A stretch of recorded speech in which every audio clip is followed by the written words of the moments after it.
Very good afternoon to all. I hope you all are safe and healthy. So today I am coming with another topic, Maxwell's mesh current method. So here we will understand how we can calculate the numerical problems using Maxwell's mesh current method, or we can say the loop method.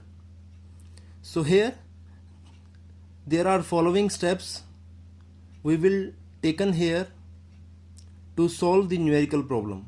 So here the first step is, in this method mesh or loop currents are taken instead of branch currents. So this is the main important thing here. So following steps are taken while solving a network by this method. So we will understand the various steps using this circuit or this electrical network. So here, so what is the first step? The whole number is divided into the number of meshes.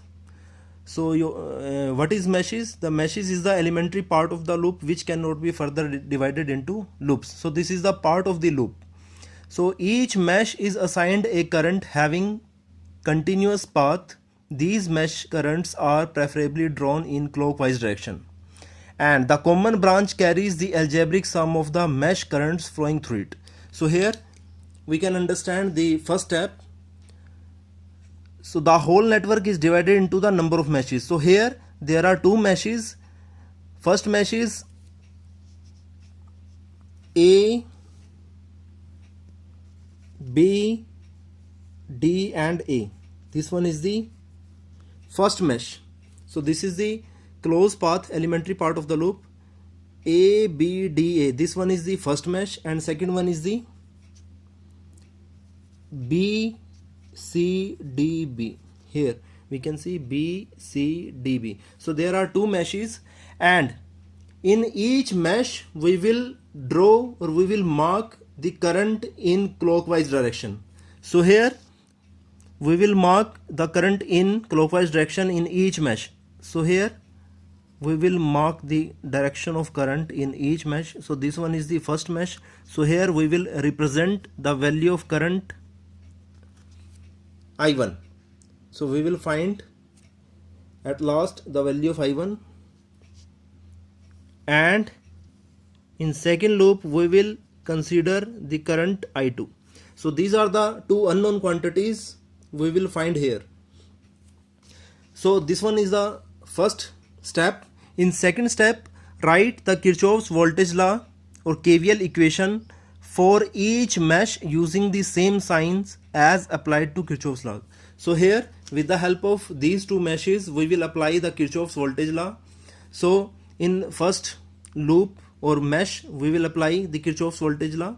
We all know what is Kirchhoff's voltage law. In a closed electrical network or circuit, the algebraic sum of all the EMF sources plus the algebraic sum of all the voltage drops is equal to 0. This is called the Kirchhoff's voltage law. In mathematically we can represent here E plus V is equal to 0. So mathematically we can represent here E plus V. So in next step we will apply the Kirchhoff's voltage law. In third equation step we will calculate the equations. So number of equations must be equal to the number of unknown quantities. So here there are two currents I1 and I2. So there will be two meshes A, B, D, A and B, C, D, B.